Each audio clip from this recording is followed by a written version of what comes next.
Isang magandang umaga muli mga kapatid, mga inaaralan sa Biblia at gayon din ng mga kaibigan namin na naririto at gayon din ang nasa Zoom. Ating pasisimula ng ating pagpupulong sa pag-awit ng bilang 159. Kung sa inyong kalagayan ay maaari po tayong tumayo at umilinsabay sa himig ng ating musika.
Gamitin ang lahat ng taglay mo para luwalhatiin ang Diyos.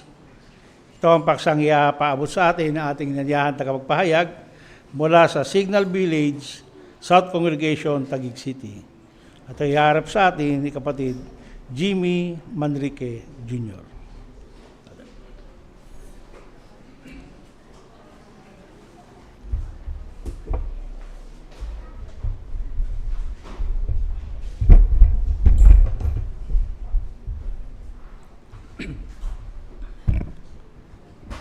Lahat tayo ay sasang-ayon na narito sa ngayon sa Kinamol. Maging yung mga bisita natin, mga Bible study, lahat tayo sasang-ayon na karapat-dapat si Jehovah sa kaluwalhatian. Siya ang pinaka-karapat-dapat para sa ating kaluwalhatian, ang Diyos ni Jehovah. At mahalaga na mag-interesado tayo rito, lalo na yung mga nag-aaral ng Biblia ngayon dahil 450 times sinasabi ang salitang kaluwalhatian sa Biblia. At sasang-ayon din kayo mga kapatid na mahalaga sa pagbibigay natin ng kaluwalhatian sa Diyos ay mahalaga na makita ito sa ating buhay. Makita o magkaroon ito ng epekto sa atin kapag tayo ay nagbibigay ng kaluwalhatian sa Diyos. Sang-ayon ba kayo doon? Hindi lang ito simpleng pagpuri, pagbibigay ng dangal kay Jehovah. Kailangan makita ito sa ating paraan ng pamumuhay. May epekto ito dapat sa atin kung paano tayo namumuhay. Yan ang ating aalamin sa pagkakataong ito. Bueno, bakit nga ba karapat dapat si Jehovah sa ating kaluwalhatian o sa kaluwalhatian? Ang unang sagot, may kita natin sa Apocalypse 4:11. Nakisiyo ako mga kapatid, maging sa mga Bible study natin na narito sa ngayon. Samahan ako sa pagbasa nito ng Apocalypse 4:11. Diyan na kayo. Ang sabi diyan sa 4:11, O Jehovah na Diyos namin, ikaw ang karapat-dapat sa kaluwalhatian at karangalan at kapangyarihan, dahil nilalang mo ang lahat ng bagay at dahil sa kalooban mo ay umiral sila at nalalang. Nakita niyo yung sagot? Lahat ng bagay na narito sa lupa o mga bagay na nasa langit, lahat yun ay nilalang ng Diyos na Jehovah. At dahil sa kagustuhan din ni Jehovah o sa kanyang kalooban, lahat iyon ay umiiral. Kaya si Jehovah ang pinaka nararapat para sa kaluwalhatian. O ang paglulahati sa Diyos, ito yung pag-uukol sa Kanya ng pagsamba na may kasamang papuri, pagpaparangal, at pasasalamat. Kaya naman lahat ng mga bagay na umiiral, maging sa langit o dito sa lupa, nararapat lamang ibigay natin iyon sa Kanya. Sa Apocalypse 7:11 at 12, binanggit doon na buong puso na naglilingkod, nagbibigay ng kaluwalhatian ang mga makapangyarihang mga anghel. Sinasabi doon, nakapalibot sila sa trono ni Jehovah at magpakailanman sila ay pumupuri at lumuluwalhati sa Diyos. At syempre pa, lalo na tayo mga tao. Ang pagbibigay ng kaluwalhatian sa Diyos ay napakahalaga sapagkat alam natin yung awit 8:3 hanggang 9. Lahat ng mga bagay na umiiral dito sa lupa, sa ibabaw man nito o sa ilalim ng dagat, ito ay nagbibigay ng pakinabang sa tao. Lahat ng ito ay ginawa ni Jehovah sa kagustuhan niya para maging masaya ang tao habang nabubuhay. Kaya nararapat si Jehovah sa kaluwalhatian. Pero nakakalungkot, bagaman sang-ayon tayo na kailangan nating ibigay ang kaluwalhatian kay Jehovah, maraming mga tao sa ngayon ang binulag ni Satanas, si Satanas na Diyos na makasariling mundong ito. Ayon sa 2 Korinto 4:4, binulag ni Satanas ang mga tao, ano pat yung kaluwalhatian na narapat sa Diyos ni Jehovah ay hindi makatagos sa kanila. Kahit na alam nila na may Diyos, kahit na alam nila na makapangyarihan si Jehovah, yung kaluwalhatian ay hindi nila ibinibigay kay Jehovah. Sa halip, ang gusto nila ay sila yung luwalhatiin, sila yung maitaas, luwalhatiin ng iba. Kaya, gaano kahalaga para sa ating lahat ngayon na ibigay natin yung kaluwalhatian kay Jehovah? Paano? Paano natin ito ibibigay? malaking tulong sa atin kung tutularan natin yung mga halimbawa ni Jesus. Maraming mga katangian na pwede tayong banggitin, pero banggit lang tayo ng 3. At kung ito ay tutularan natin, yung mga katangian na yon, magbibigay tayo ng kaluwalhatian sa Diyos na Jehovah, katulad ni Jesus. Unahin natin yung Filipos 2:5 hanggang 8. Basahin natin mga kapatid. Anong katangian dyan ni Jesus na pwede natin tularan? 2:5 hanggang 8.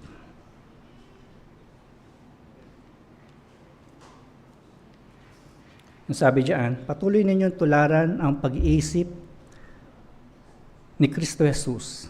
Dahil kahit umira siya sa anyong Diyos, hindi niya inisip na mangagaw ng posisyon o maging kapantay ng Diyos, kundi iniwan niya lahat ng taglay niya at tag-anyong alipin at naging tao. Sa 8, higit pa riyan, nang ipanganak siya bilang tao, nagpakababa siya at naging masunurin hanggang kamatayan, oo, kamatayan sa pahirapang tulos. Anong katangian diyan? Kapakumbabaan. Si Jesus, isa na anak ng Diyos, taglay ang kapakumbabaan. Paano natin ito dapat tularan? Si Jesus ay, nung nasa lupa, hindi niya ginusto na mapunta sa kanya yung kaluwalhatian. Bagaman maraming mga tao ang nakakilala sa kanya, gusto pa nga siyang gawing hari. Pero kailanman, hindi niya ginusto na mapunta sa kanyang kaluwalhatian. At isang pangyari dito, nung siya ay tinukso ni Satanas, naalala niyo yun sa tuktok sa templo, at bandang uli ay umakyat sa bundok. Yung mga tukso doon, yung una, yung gawing tinapay ang bato. Kasama din dyan yung magpatihulog ka mula sa templo. At yung pag-alok ng lahat ng kaharian, provided, lulod siya, sasamba siya kay Satanas. Sa 3 bagay na yon, ng pagtukso ni Jesus, ni Satanas, makikita natin dito yung intensyon ni Satanas. Ano yon? Intensyon ni Satanas na maramdaman ni Jesus na unahin niya yung sarili niya, maging makasarili. Hindi ba galing din siya sa pag-aayunon, 40 days, 40 nights, mahinang physical na katawan niya. At ganun din, alam ni Jesus na siya ay anak ng Diyos, hinahamon niya si Jesus, magpatihulog ka. Sigurado, sasaluhin ka ng mga anghel, patutunayan niya na ikaw ay anak ng Diyos. Kayang gawin ni Jesus yun. Kaya niyang gawing bato ang tinapay. At ganun din, ialok yung lahat ng government o kaharian na nakita niya. Alam din ni Jesus yun. Pero ano yung sagot ni Jesus? Ni isa man doon, mababasa natin na hindi niya inako. Hindi siya nag-focus sa sarili niya. Hindi rin siya nakaramdam ng pride. Kasi nasa katawan tao siya, hindi ba? Pero hindi niya hinayaan na maramdaman niya yun. Lahat ng papuri, lahat ng kaluwalhatian, inukol niya sa Diyos na Jehovah. Kaya pinatutunayan lamang noon na ang pinakamalaga sa buhay ni Jesus ay ang pagluwalhati sa Diyos na Jehovah.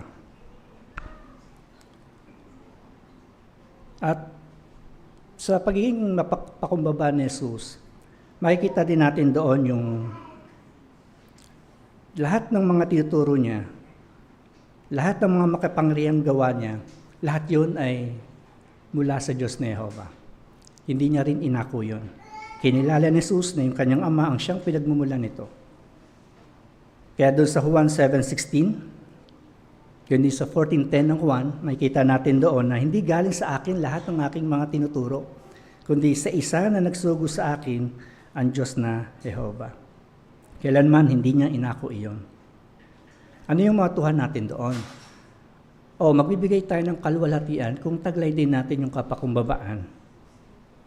Ibibigay natin lahat kay Jehovah ang papuri, anumang mga abilidad, anumang mga nagagawa natin, tuman ay sa sekular na mga bagay o sa espiritual, sa loob ng kongregasyon, lahat iyon ay ibibigay natin na papuri at kaluwalhatian sa Diyos na Jehovah.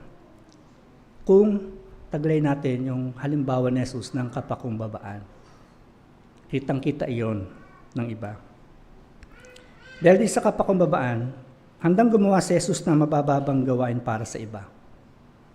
Hindi ba nagawa niya doon sa Juan 13:3 hanggang 5? Tinuruan niya yung kanyang mga alagad noon na maging mapagpakumbaba sa pamagitan ng paghuhugas ng kanilang mga paa. Gusto ituro ni Jesus yung kapakumbabaan sa bagay na yun.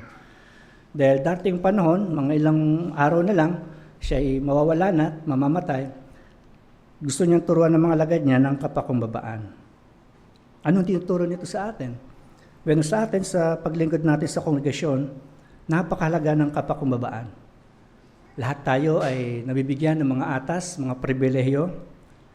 At kumisa pa nga, yung mga atas natin ay tinuturing ng iba na mababa at hindi napapansin ng ibang tao. Pero kung taglay natin yung kapakumbabaan, handang-handa tayong gawin na yun, tanggapin ang anumang atas, kahit na ito ay mababa sa tingin ng ibang mga tao.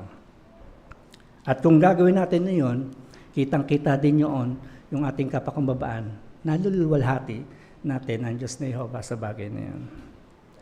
Iwanan natin yung katangian ng kapakumbabaan ni Jesus. Pangalawa, ito yung pagtulad o tularan ng pag-ibig ni Jesus sa katwiran.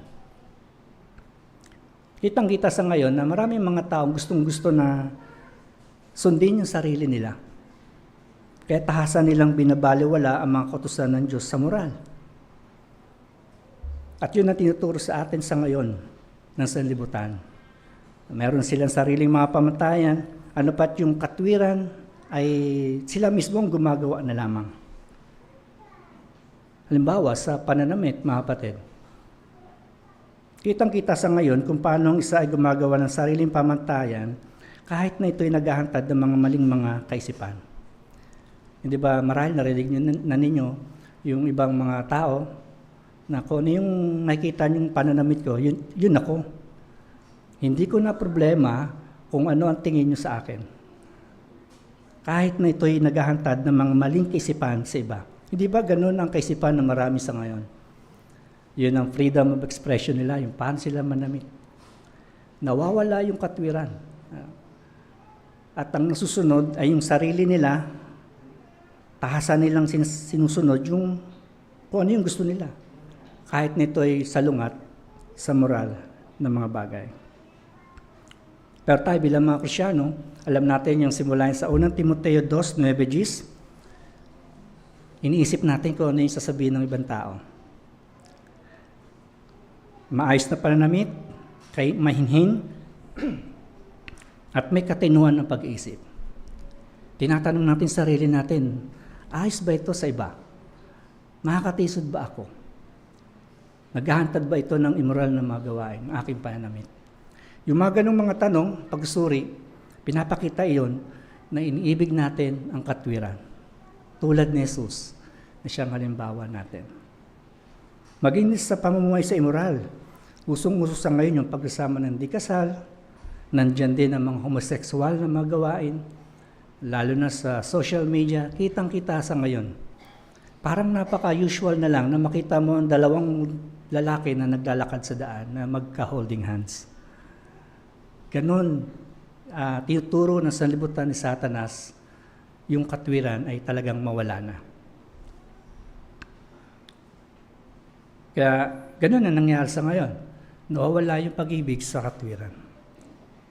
Pinararangalan natin si Jehovah kapag kinikilala natin ang karapatan niyang hubugin tayo at kapag sinusunod natin ang mga utos niya. Bakit napakahalaga din nun, mga kapatid? O kapag iniibig natin ang katwiran, kinikilala natin si Jehovah bilang isa na magpapalayok.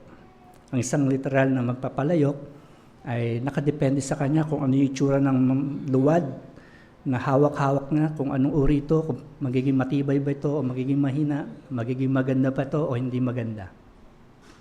Bilang mga Kristyano, dahil iniibig natin ang katwiran, hinahayaan natin na si Jehovah ang humubog sa atin. Hinahayaan natin na yung karapatan niya na hubugin tayo. At kapag sinusunod natin yung mga utos niya, tila nagpapahubog tayo bilang mga luwad sa kamay ng magpapalayok ang Diyos na Jehovah. Handa ba tayo doon? Hindi tayo magpapahubog sa sanlibutan. Kundi gusto natin sundin ang mga utos ni Jehovah, magpapahubog tayo sa kung ano ang gusto ng Diyos ni Jehovah. Kaya sinusunod natin yung kanyang mga kautusan. Actually, kapag sinusunod natin iyon, gumagawi tayo, umiibig tayo sa katwiran, nakikita iyon ng iba. Naluluwalhati si Jehovah kapag pinupuri tayo ng iba dahil sa magagandang paggawi natin.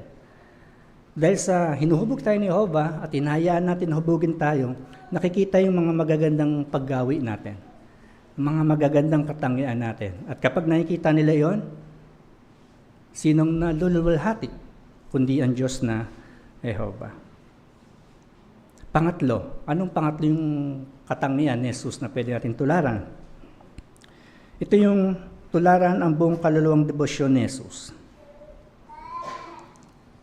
Makikita natin yan sa Juan 4:34. Basahin natin mga kapatid. Juan 4:34. Sinabi ni Jesus, ang pagkain ko ay gawin ng kalooban ng nagsugo sa akin at tapusin ang gawain niya. Dahil ito sa kanyang buong kaluluwang debosyon kay Jehovah. Itinuring niya yung kanyang gawain bilang pagkain. Pag sinabing pagkain, alam natin kung gaano ka-importante yung pagkain sa atin sa araw-araw. Ganon ang saloobin ni Jesus sa kanyang gawaing tinanggap mula kay Jehovah. At ang sabi doon, hindi lamang gawin, kundi tapusin yung kanyang tinanggap na atas mula kay Jehovah.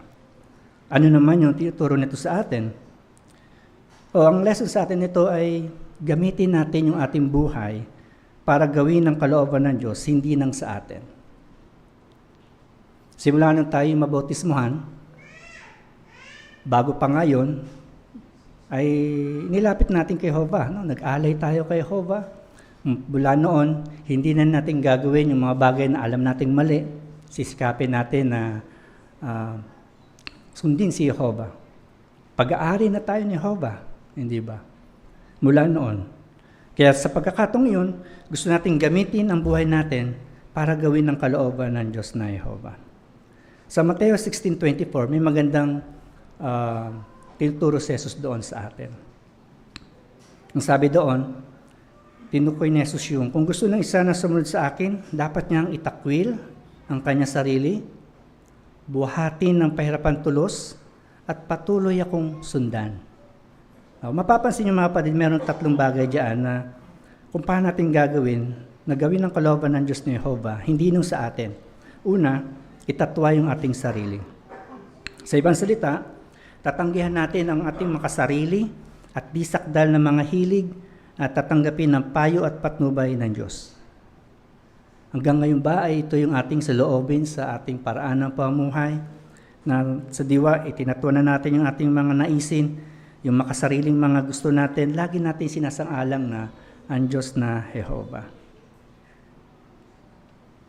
Pangalawa, yung buhati natin yung ating pahirapan tulos. O kapag sinabing pahirapan tulos, ito ay sumisimbolo sa kahiyan at pagdurusa noon, no, yung pahirapan tulos.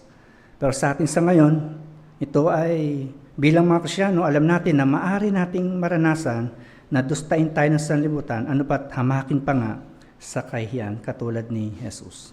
Pero sa paggawa noon, maligaya tayo na napapalugdan natin ang Diyos na Jehovah. Ano yung pangatlo?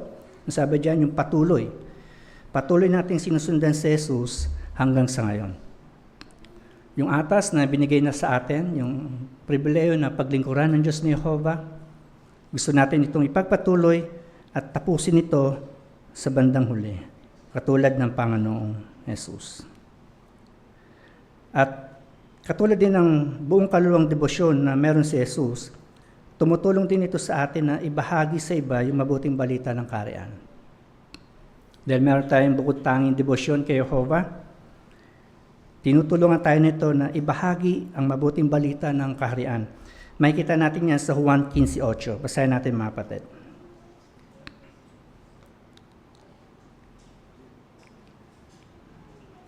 Ang aking Ama ay maluluwalhati kung patuloy kayong mamamunga ng marami at patutunayan ninyong kayo ay mga alagad ko.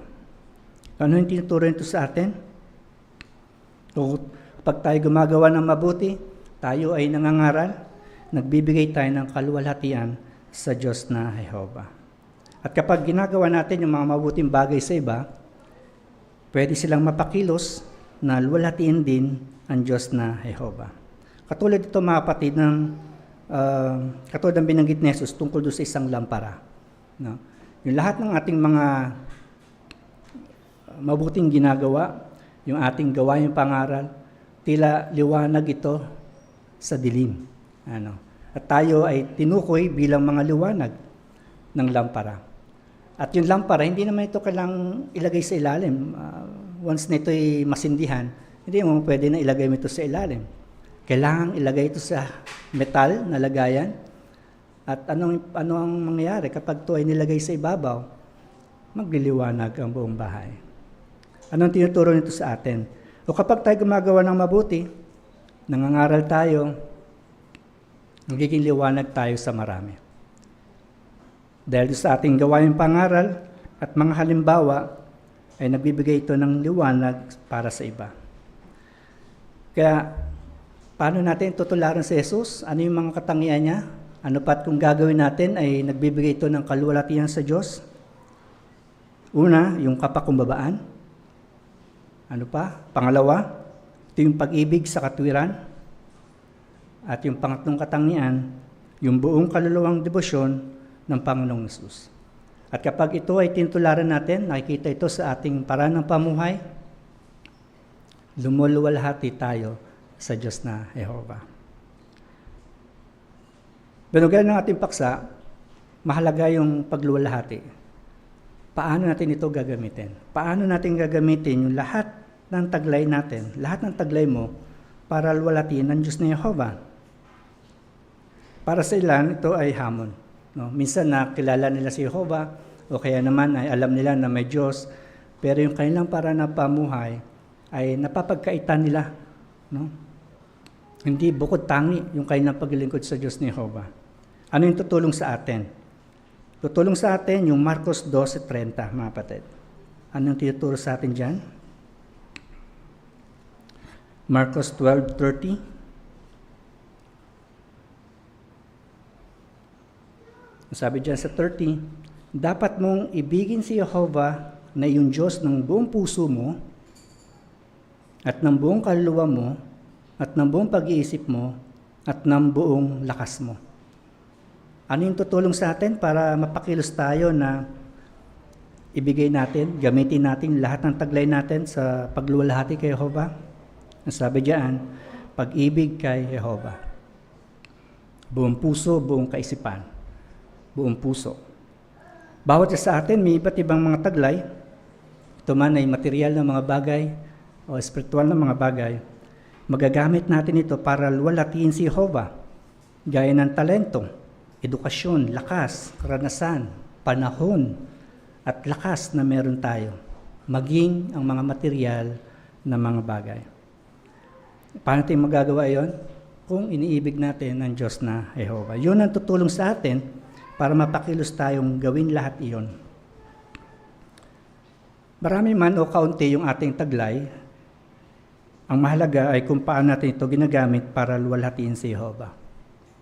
Hindi ba yung babaeng balong? Hindi naman kailangan mayaman ka, hindi naman kailangan marami kang taglay para ibigay mo yung taglay mo para sa kaluwalhatian. Tinuturuan tayo ng halimbawa na yon, yung pinaka-the best natin. Yung pwede nating maibigay sa Diyos ni Jehovah kasama na yung kagalakan sa paglilingkod. Yun ang mahalaga sa Diyos na Jehovah. At alam din ni Jehovah yung kalagayan at limitasyon ng bawat isa sa atin. Sa 103:14 ng awit, alam ni Jehovah na tayo mga alabok. No? Kaya anuman ang mga limitasyon, meron tayo. Hindi man katulad yung ating pagsikap na magbigay ng kaluwalhatian kay Jehovah kumpara sa iba, mahalaga kay Jehovah kung ano yung ginagawa mo sa ngayon. Nagagalak siya na tanggapin ang buong taglay mo para luwalhatiin si Jehovah. Bukod sa pag-ibig, meron ka din pagkakataon na gumawa ng higit sa gawain pangaral o tumanggap ng mga atas sa kongregasyon. So ano yung mga taglay natin? Ito yung mga pagkakataon na gumawa pa tayo ng higit para sa gawain pangaral o pagtanggap pa ng mga atas para lamang para sa kongregasyon. Gamitin natin iyon para makinabang ang iba at luwalhatiin si Jehovah. Ano-ano yon? Ano-ano ba yung mga pagkakataon na pwede pa tayong gumawa ng higit? O halimbawa, tayo ay mga baguhan, bagong bautissadong mga mamayan. Maging goal natin na maging lingguhang publisher. Hindi ba? Hindi lamang dahil matatapos ng buwan, kailangan mong merong i-check, saka ka lalabas. Hindi, gagawin natin niyon mula pa lang sa umpisa ng buwan, linggo-linggo. Maging goal natin na maging weekly publisher. Kung ikaw'y matagal na, at pwede ka na maging auxiliary pioneer, pwede rin yun. Isang pagkakataon din yun, lalo na sa mga panahon ng dalaw ng ating circuit overseer, kasama ng mga regular pioneer natin. Kung ba yung brother na nakitaan ng potensyal, na tumanggap pa ng mga atas sa kongregasyon? Kumusta yung mga single brother natin, mga single sisters natin, na may mga pagkakataong pang makapaglingkod sa mga need greater territories? Mga mag-asawa na nagpasyang walang anak na makapag-aral ng School for Kingdom Evangelizers. Ito yung mga pagkakataon na pwede natin gawin, bibigay natin yung lahat ng taglay natin para luwalhatiin ang Diyos na Jehovah. Ngayon pa man, merong paalala sa atin, minsan na tayo tumanggap ng mga pribilehiyo o mga atas, huwag yayabang. Ayan. Dahil sa mga ability o pribilehiyo na meron tayo, huwag ding maghanap ng kaluwalhatian para sa sarili. Ayun ang dahilan kung bakit napakalaga ng kapakumbabaan na tinalakay natin kanina. Iwasan din natin na itaas yung ating sarili o mag-focus sa posisyon. Lahat ng mga atas na meron tayo, pribilehiyo, huwag natin itong ituring na posisyon na para bang mataas sa iba. Ito ay mga atas, mga pribilehiyo na tinanggap natin, ibinigay sa atin, dahil nakita sa atin yung kapakumbabaan at handang maglingkod sa iba. O ang pagbibigay ng kaluwalhatian sa Diyos ni Jehovah na taglay yung lahat ng taglay natin ay hindi ganun kadali. Gayun pa man, pinasisigla tayo na kung gagawin natin na luwalhatiin si Jehovah ng lahat ng taglay natin, alam ni Jehovah na tayo ay pagpapalain. May mga pagpapala sa pagsikap mo na luwalhatiin si Jehovah. Ano yun? Hindi naman nagbibigay ng gantimpala si Jehovah, mga material o mga nakikitang mga bagay. Pero si Jehovah, yung maramdaman mo, yung kasiyahan na taglay mo, dahil naluluwalhati mo si Jehovah. Di ba lahat tayo nararamdaman natin na yun? Halimbawa, kung tayo ay nasa buong panong paglilingkod, tayo ay nag-alay kay Jehovah at sagisagan ito sa bautismo, may mga taglay tayong pribilehyo sa kongregasyon. Yung kasiyahan na gampanan nito at alam natin na nagbibigay ito ng kaluwalhatian kay Jehovah, yun ang pagpapala. Hindi mabigat sa atin. Kaya kung mapapansin nyo, bawat isa sa atin, anumang atas natin, kahit walang kapalit, ibinibigay natin ang buong puso bilang paglilingkod sa Diyos na Jehovah. Ganun din, sabi doon sa awit 73:23 at 24, sinabi niya doon na lagi kitang kasama, hawak mo ang kanang kamay ko, pinapatubayan mo ko ng iyong payo, at pagkatapos ay aakayin mo ako sa kaluwalhatian. O yung kaluwalhatian na gustong-gusto natin, hindi ba kagalakan na maramdaman natin na si Jehovah ang magbibigay noon?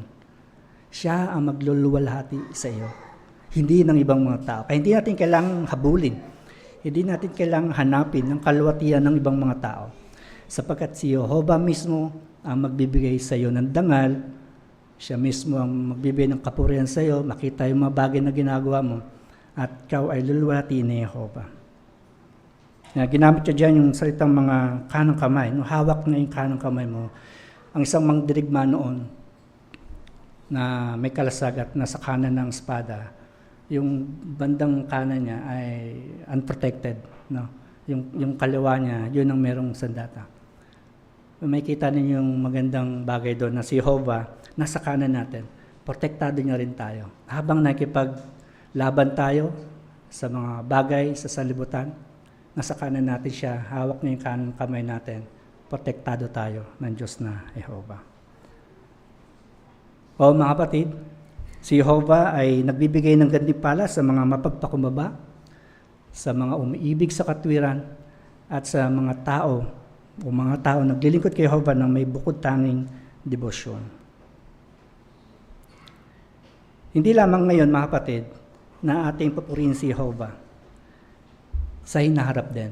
Awit 86:12, ito yung huling teksto na babasahin natin.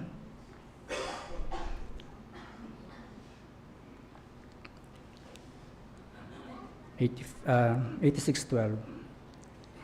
Pinupuri kita, O Jehovah, na aking Diyos, ng buong puso ko, at luluwalhatiin ko ang pangalan mo magpakailanman. O hindi lamang ngayon yung pagkakataon na luwalhatiin natin si Jehovah. Meron din tayong pagkakataon, maging sa bagong sanlibutan, na magamit natin, purihin si Jehovah, luwalhatiin si Jehovah.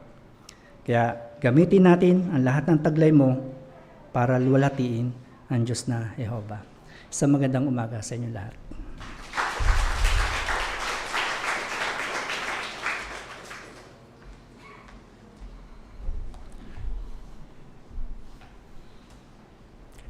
Maraming salamat, Brother Manrique.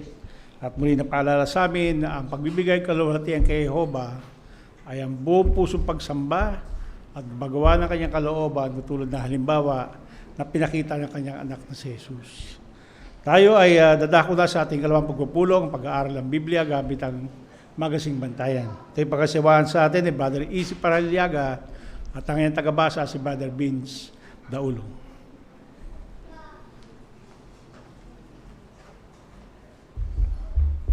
Muli, welcome kayong lahat sa ating pagpupulong sa umagang ito at malugod namin kayong tinatanggap.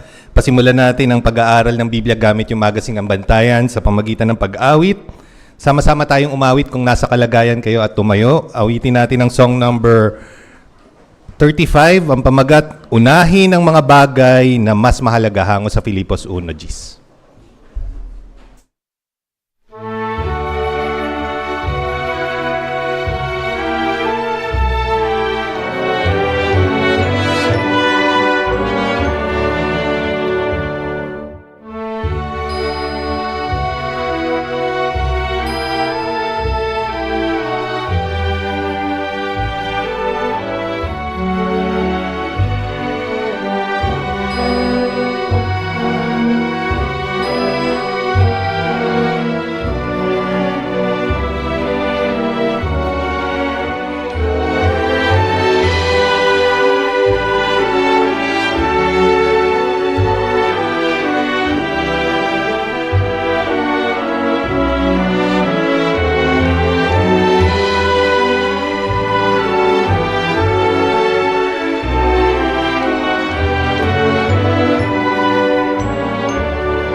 Ang pamagat ng ating araling artikulo sa umagang ito ay iwasan ang mga pwedeng makagambala sa iyo. Ang ating susing teksto ay hango sa Efeso Kabanatang 5, talatang 17 na ang sabi, patuloy ninyong alamin kung ano ang kalooban ni Jehovah. Napaka-importanting malaman natin yung kalooban ni Jehovah kasi doon natin makikita kung ano yung mga bagay na dapat nating unahin. Sa pag-aaral natin sa umagang ito, makikita natin kung paano tayo makakapag-focus sa mga espiritual na gawain kahit may mga paggambala. Yung paggambala na yan, tatalakayin natin kung ano ba yung mga iba't ibang klase ng paggambala. Makikita natin kung paano naging mabuting halimbawa si Jesus, kung paano niya na-prioritize yung mga bagay-bagay para maiwasan itong mga paggambala. At gayon din, ano yung mga pwede nating gawin para maikapit natin yung mga bagay na ginawa ni Jesus. Pasimulan natin yung pag-aaral sa pagbasa sa para po 1 at 2. Silingan natin si Brother Daulong para basahin ito. Kailan mo huling naiwasan ang isang panggambala? Baka may isang bagay na nakakuha ng atensyon mo habang may ginagawa ka. Kaya kailangan mong pumili kung alin ang uunahin. Halimbawa, biglang may tumawag sa iyo habang nagmamaneho ka. Baka importante naman ang tawag na iyon. Pero alam mong makakagambala iyon sa iyo na mas mahalagang mag-focus ka muna sa pagmamaneho. Marami rin tayong importanteng bagay na kailangang gawin. Pero alam nating ang pag-una sa mga espiritual na gawain ang pinakamahalaga. Kaya masasabing gaya ng maiingat na driver ang mga lingkod ni Jehovah, inaalam natin ang mga pwedeng makagambala sa pag-una natin sa mas mahalagang bagay habang nasa daan tayo ng buhay. Para po 1 at 2, paano pwedeng maging paggambala ang isang importanteng bagay? Sister Atamosa, Jana. Maaari nga pong maging gambala ang isang bagay na importante kapag mayroon po tayong ginagawa. Example na lang po yung binanggit na habang nagmamaneho po, mayroon pong tumawag. Imbis na mag-focus sa pagmamaneho, napupunta po yung attention sa pagtawag po. Parang ganun din po sa buhay. Minsan napupunta po ang attention natin sa ibang importante na mga bagay, gaya ng pag-aaral, pagtatrabaho, at iba pa po. Hindi na po tuloy napapaglaanan ng buong atensyon ang espiritualidad po natin. Maraming salamat. Bilang mga Kristiyano, ano ba dapat yung importanteng bagay sa panahon natin sa ngayon? Sister Hirotani.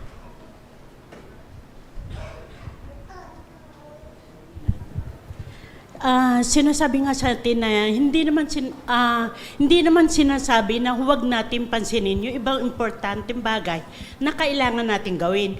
Kundi dapat ang pinakamahalagang ating unahin na binabanggit sa Mateo 6:33 na unahin ang kaharian ng Diyos. Alam natin na ang mga bagay na nakakapanggambala sa ating espiritual na gawain, na kapag dumating ito, hindi nito makukuha ang lahat ng atensyon na mag-aalis ng ating focus sa pinakamahalagang bagay na dapat mauna. Maraming salamat. Yung mahalagang bagay na yun, ano yung mga gawain na yun?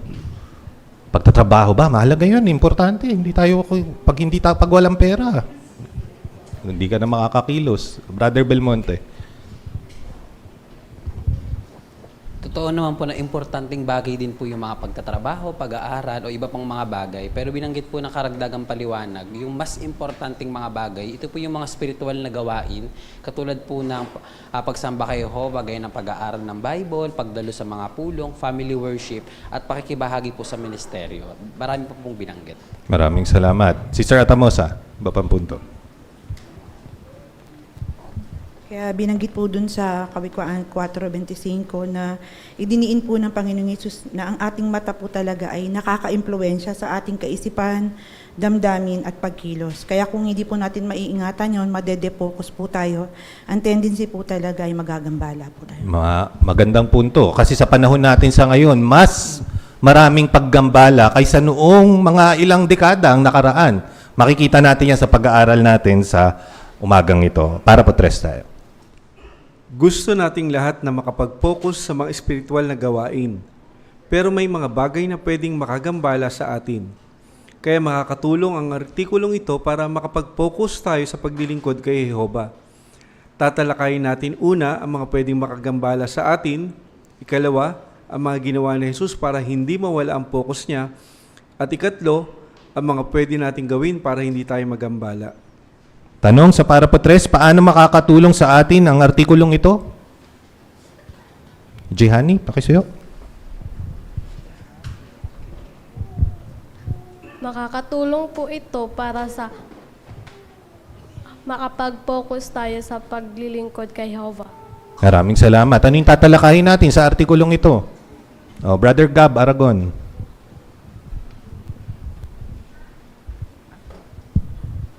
Ang lahat po tatalakayin po natin. Una, ang mga pwedeng makagambala sa atin. Pangalawa, ang mga ginawa ni Jesus para hindi mawala ang focus niya. At pangatlo, ang mga pwede nating gawin para hindi tayo magambala. Maraming salamat. Talakayin natin yung una, ang mga pwedeng makagambala sa atin para po 4 hanggang 6. Marami tayong mahalagang bagay na kailangang asikasuhin. Halimbawa, baka may problema tayo sa kalusugan. Baka may mga kailangan tayong gawin para sa pamilya o sa sarili natin. Siyempre, importante ang mga iyan at kailangan nating paglaanan ng panahon. Pero pwede bang makagambala sa atin ang mga iyan? Oo, kung lagi na lang nating iisipin ang mga iyan at kung mauubos diyan ang panahon natin. Marami rin sa atin ngayon ang personal na naapektuhan ng mga kaguluhan sa politika, problema sa ekonomiya, pagkalat ng sakit at mga nangyayaring karahasan sa mundong ito. Kapag nararanasan natin mismo ang mga iyan, baka sobra tayong mag-alala at lagi na lang yan ang maisip natin. Baka may mga kakilala kang nakaranas na ng mga iyan. Baka nakita mong talagang nagbago ang buhay nila dahil diyan. Kaya sobrang problemado sila sa nangyayari sa kanila. Hindi tayo nilalang ni Jehovah para makaranas ng pagdurusa o sobrang stress. Kaya pwedeng maramdaman ng ilan na napagkaitan sila ng isang normal na buhay dahil sa mga pinagdadaanan nila. Dahil diyan, inuubos nila ang panahon nila sa paglilibang at pagre-relax para mabawasan ang stress nila. Ano ang pwede natin gawin kapag nasa ganyang sitwasyon tayo? Makakatulong sa atin ang halimbawa ni Jesus. Tingnan natin ang mga ginawa niya para hindi mawala ang focus niya sa pagsamba kay Jehovah. Tanong sa para po 4 hanggang 6, ano ang mga pwedeng makagambala sa atin? Maaaring magbigay kayo ng ilan, hindi naman lahat. Sister Barce.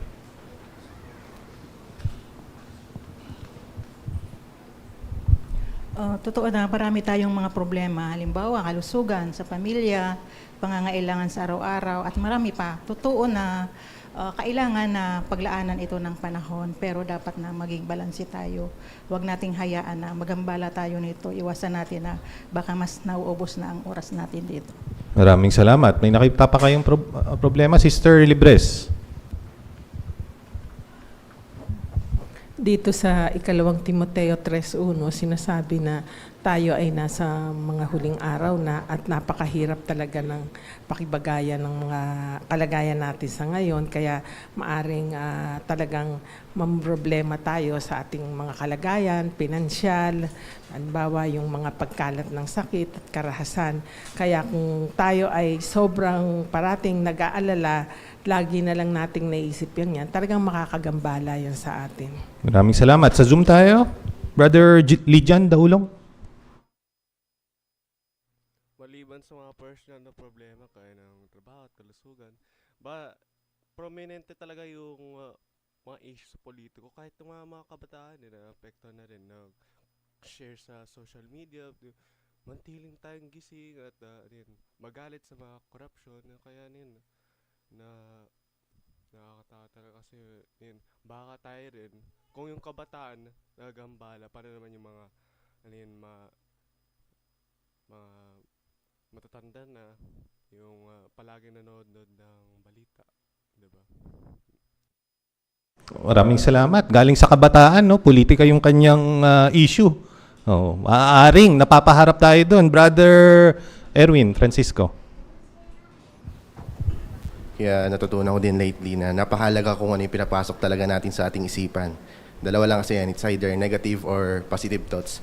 kung ano yung laging pinapakain natin sa ating isipan, yun yung magiging bahagi kung sino tayo. Kaya sa mundo ng puno ng negatibo, napakahalagang piliin natin kung ano yung pagtutuunan natin ng pansin. Ano yung maaaring maging epekto sa atin kapag lagi tayong nanonood ng ganito, nagpapa-apekto sa mga iba pang mga paggambalang binanggit natin? Sister Quinones.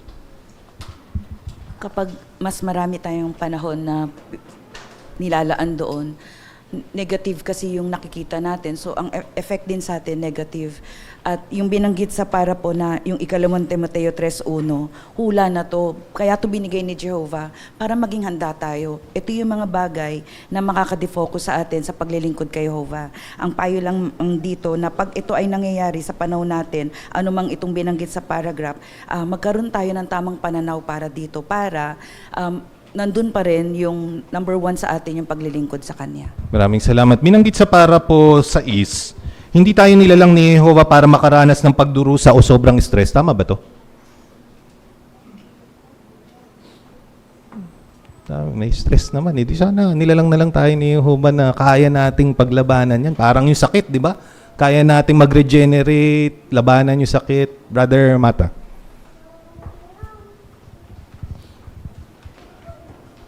Tama yun, kasi stress-free talaga. Nung nilalang si Adan at si Eva, walang stress. Nagkaroon na lang stress nung nagkasala na sila. Correct, di ba? So, nilalang sila sa paraiso. Magandang buhay sana. Walang stress. Sa panahon natin sa ngayon na nakakaranas yung mga tao ng stress, problema, paggambala, ano ang karaniwang ginagawa nila para makompensate ito? Sister Vasquez, Lilia.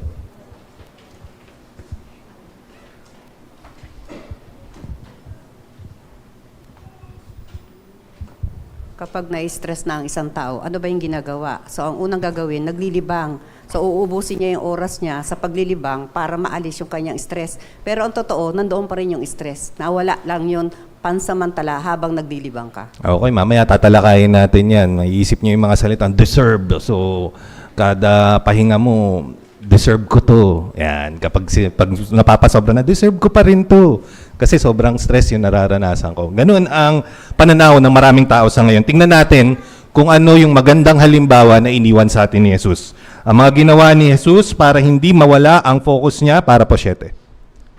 Maraming bagay noon ang pwedeng makapag-alis ng focus ni Jesus sa pagsamba kay Jehovah. Noong panahon niya, may mga problema sa lipunan at politika. Marami ring Hudyo ang mahihirap at may sakit. Nakaranas sila ng kawalang katarungan mula sa mga Romano at kapwa nila Hudyo. Kaya nang makita ng mga tao na may kapangyarihan at kakayahan si Jesus na gumawa ng mga himala, gusto nila siyang gawing hari. Tinukso rin ni Satanas si Jesus nang inialok nito sa kanya ang lahat ng otoridad at kaharian sa mundo. At noong malapit nang mamatay si Jesus, posible ring makapag-alis sa focus niya ang sinabi ni Pedro, na isa sa pinakamalapit niyang kaibigan. Maging mabait ka sa sarili mo, Panginoon. Anong mga bagay ang pwedeng makapag-alis ng focus ni Jesus noon? Sister Chares.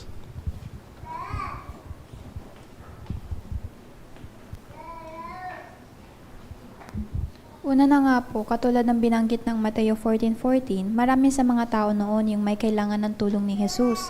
Mapagaling yung mga may sakit, tulungan yung mahihirap, at posible po na dahil sa dami nila, doon na mas maglaan ng atensyon at lakas si Jesus. Maraming salamat. Anong pagkakapareho ng ilan sa mga bagay na yan sa panahon natin sa ngayon?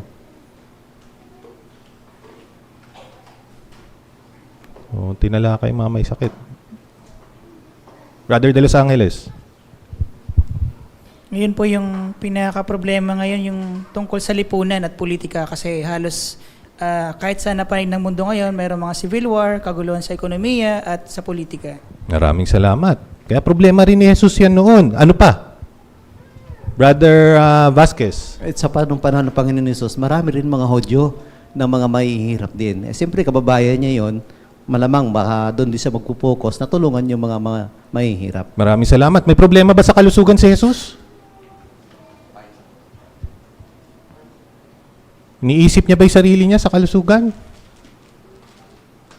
O baka may iba siyang iniisip? Sister Barce.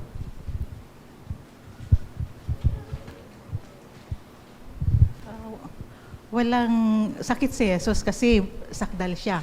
Pero yung isip niya nakafocus sa mga problema ng mga sanlibutan. Kaya nagkakaproblema din siya. Nakikita niya rin, no? Yung mga problema sa sanlibutan, maaaring nung mamatay daw siya, baka iniisip niya, ano kaya mangyayari sa nanay ko?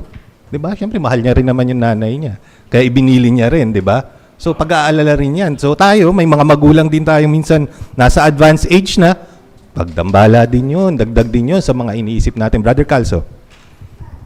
Halimbawa, ang alam natin, si Jesus ay mawain, maibigin, at talagang mapagmalasakit. Kita niya yung mga tao naghihirap eh. Ngayon, kung titingnan niya yung parang pang kasulukuyan lamang, pwede niyang tulungan eh, para maging hari na siya, gagawin na niya lahat. Pero hindi niya ginawa yun. Bakit? Kasi tinignan niya sa spiritual na lente yung kalagayan ng mga tao. Alam niya na yung kanilang walang hanggang kapakinabangan ay hindi sa kasulukuyan, kundi sa inaharap. Kaya alam niya na kailangan ibigay ko muna ang buhay ko, sabi niya, para magkaroon ng mga tao ng mabagandang kaugnayan sa Diyos ni Jehovah at kamtin nila ang walang hanggang kapakinabangan. Yan, nag-launch sana si Jesus na maraming feeding program tsaka medical mission, di ba? Kasi kailangan ng mga tao yun eh. Brother Umali. Totoo yun, mga issue yun nung panahon ni Jesus. Pero pansin natin, paano naging distraction yung sinabi ni Pedro doon sa Mateo 16:21 at 22? Kabaitan nga yun na nag-aalala si Pedro kay Jesus. Ibig sabihin kasi, yung mangyayari kay Jesus ayon doon sa talatang 21, yun kasi yung assignment niya. So, ibig sabihin, kung nakinig siya kay Pedro na, oo nga no, sige, delay ko na lang yung kalooban ni Jehovah. Ibig sabihin, nawala siya sa focus. Kaya kahit na consideration yun ni Pedro. Maraming salamat. Sister Atamosa. Tama po yun. Kasi binanggit po doon na sa wari, kapag tinignan po natin na para bang naging makasariling sa loobin yung kaisipan ni Pedro. Hindi kasi po yun yung kaisipan ni Jehovah. Kaya pinakita po sa ulat na talagang magkaiba po yung kaisipan ni Jehovah sa kaisipan ng tao. Bagamat may pagmamalasakit si Pedro, pero hindi naman po yun ang layunin niya. Kasi inihanda po siya ni Jehovah para sa malinaw na gawin yung kalooban dito o yung tuparin na tubusin ng tao. Kaya kitang-kita po talaga na hindi siya talaga nagpa-apekto doon. Maraming salamat. Oo, maganda yung motibo niya pero iba yung layunin ni Jehovah. Tingnan natin ngayon kung ano ang ginawa ni Jesus para po 8. Ano ang mga ginawa ni Jesus para hindi mawala ang focus niya? Una, tinularan niya ang pag-iisip ni Jehovah. Ikalawa, naging abala siya sa mga espiritual na gawain, gaya ng pangangaral at pagtuturo. At ikatlo, nag-focus siya sa mas mahalagang bagay. Tinanggihan agad ni Jesus ang mga tukso ni Satanas. At hindi siya nagpa-apekto sa sinabi ni Pedro, kahit maganda naman ang intensyon nito. Hindi hinayaan ni Jesus na makagambala sa paggawa niya ng kalooban ng Diyos ang mga iniisip, sinasabi at ginagawa ng mga tao. Sa ngayon, posibleng iba sa mga naranasan ni Jesus sa mga bagay na pwedeng makagambala sa atin. Pero malalabanan natin ang mga iyan kung tutularan natin si Jesus. Para po 8, ano ang mga ginawa ni Jesus para hindi mawala ang focus niya? Doon tayo sa ating Bible study sa likod. Una nga po ay tinularan niya ang pag-iisip ni Jehovah. Ikalawa, naging abala siya sa mga espiritual na gawain, gaya ng pangangaral at pagtuturo. At ikatlo, nag-focus siya sa mas mahalagang bagay. Maraming salamat. Paano niya ito nagawa? Yung mga bagay na yun, yung 3 bagay na yun. Sister Quiñones. Sabi sa paragraph, tinanggihan niya agad. Hindi na niya tinry na, try ko nga muna ng 1 month, 2 months. Kaya ngayon sa lokal na pagkakapit, parang iniisip agad natin na baka ito yung sagot ni Jehovah. Pero hindi tayo makakadalo sa trabahong yun. Hindi talaga yan ang sagot ni Jehovah. Pero minsan iniisip natin na baka 1 month lang naman. Pero yung 1 month na yun, na biktima tayo ni Satanas. Maraming salamat. Sister Atamosa, doon sa likod. Queen. Sa Juan 14:9, Ang sino mang nakakita sa akin ay nakakita rin sa Ama.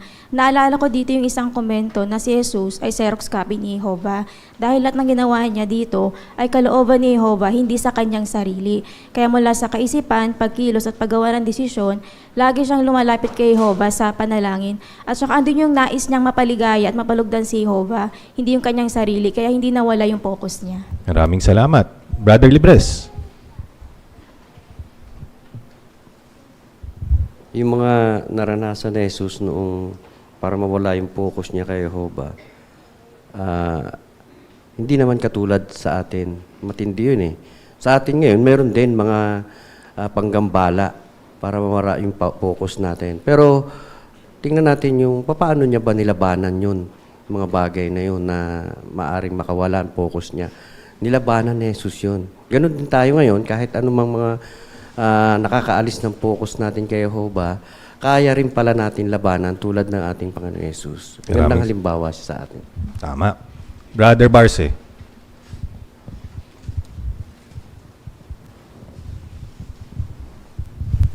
Kung titingnan natin sa panahon ni Jesus, medyo nakakayanan pa ni Jesus. Pero sa panahon natin ngayon, iba-iba yung bagambala sa panahon natin. Lalo kung may trahedya. Mawalan ka ng trabaho, problema sa kalusugan, higit sa lahat yung wala kang pinansyal. Napakahirap to sa isang mga lingkod ni Jehovah. Pero paano na tagumpayan ito ni Jesus? Si Jesus may ginagawa siyang pinakamagandang ginagawa niya. Una sa lahat ay siya ay nananalangin kung paano niya mapagtagumpayan ito. Sa ganun din sa panahon natin ngayon, wala tayong ibang aasahan kung paano manalangin tayo, magtiwala, kumilos, higit sa lahat, yan tutulungan tayo ni Jehovah na mapagtagumpayan ang lahat ng bagay kinakaharap natin sa panahon natin ngayon. Maraming salamat. Baka iniisip ng ilan, sakdal naman si Jesus. Kaya niya yan lahat. O kaya iniisip natin, hindi papabayaan ni Jehovah yan. Sigurado ako kahit mawalan ng pagkain ng buong mundo, sigurado mabubusog pa rin si Jesus. Tingnan natin kung paano natin mailolocalize, maikakapit yan. Yung mga punto na ginawa ni Jesus. Ang mga pwede nating gawin para hindi magambala, para po 9. Tularan ang paraan ng pag-iisip ni Jehovah. Kung gagawin natin iyan, malalaman natin kung ano ang kalooban ni Jehovah. Matututuhan natin ang gusto ni Jehovah kung babasahin natin ang Biblia at bubulay-bulayin natin ang mga sinasabi nito. Magagawa natin iyan kahit walang espesipikong sinasabi ang Biblia tungkol sa sitwasyon natin. Paano? Kung magiging pamilyar tayo sa paraan ng pag-iisip ni Jehovah at kung magpapagabay tayo sa Kanya. Basahin natin Efesos 5:17. Pakisuyo tayo doon kay Alex. Kaya wag na kayong maging di makatuwiran, kundi patuloy niyong alamin kung ano ang kalooban ni Jehovah. Maraming salamat sa malinaw na pagbasa. Ayon doon sa nabasang teksto, ayon sa Efesos 5:17, ano ang kailangan nating gawin? Sister Maybelline, Adriatico. Dito nga po sa Efeso 5:17, sinasabi na tularan yung pag-iisip ni Jehovah. So kung paano po natin patularan yung pag-iisip ni Jehovah? Kung aalamin po natin kung ano yung kalooban niya. Sa paanong paraan? Kung babasahin po natin yung Biblia at bubulay-bulayin po natin yung mga sinasabi nito. Kahit na wala pong specificong sinasabi yung Biblia tungkol sa sitwasyon natin, kung magiging familiar tayo sa kaisipan ni Jehovah, at magpapagabay tayo sa Kanya, mag-guide tayo nito sa kung ano yung kinakaharap nating sitwasyon. Maraming salamat. Ano yung pagkakaiba muli ng simulain at ng batas? Paano yung pagiging pamilyar doon ay makakatulong sa atin na makapagdesisyon ng tama? Kasi sabi, basahin daw Yun yung tutulong daw sa atin kung wala sa Biblia. Brother Mata.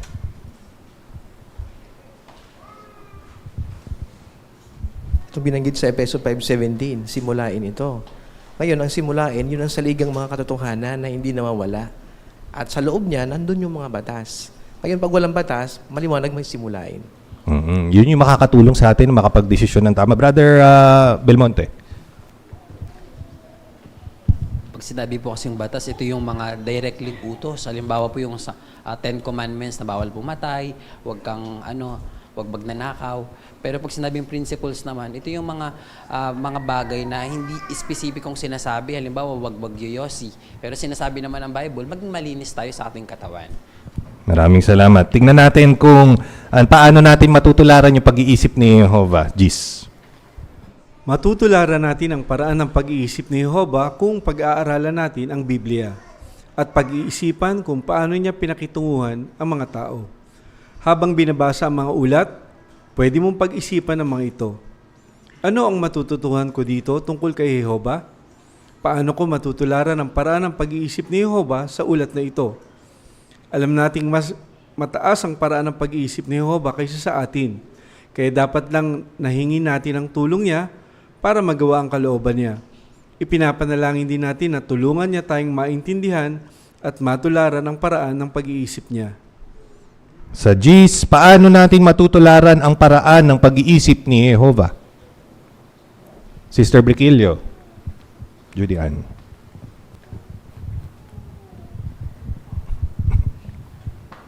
Pwede po nating ma-imitate yung way ni Jehovah sa pamamagitan ng pagpa-personal study gamit ng Bible at pag-isipan natin kung paano pinakitunguhan ng Diyos ni Jehovah ang mga tao. Pwede din po natin pag-isipan gamit yung mga tanong na nabanggit, yung ano ang matututunan ko dito tungkol kay Jehovah at paano ko matutularan ng paraan ng pag-iisip ni Jehovah sa ulat na ito.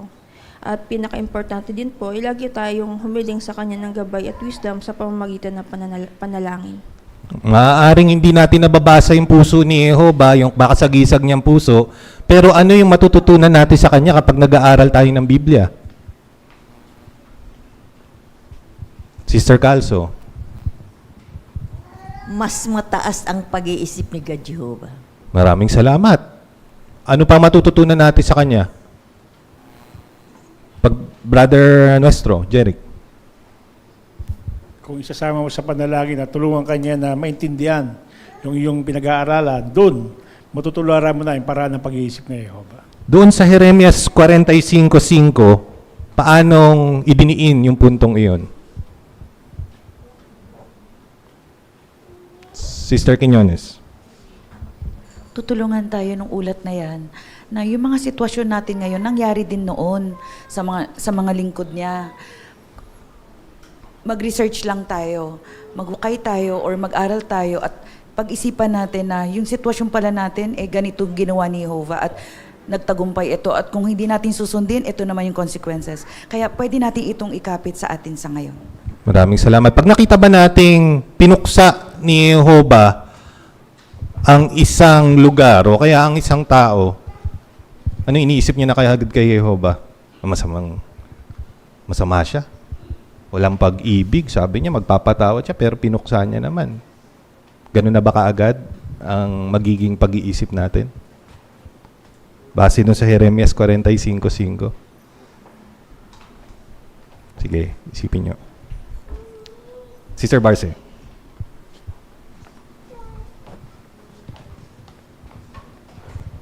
Hindi po malupit si Jehovah.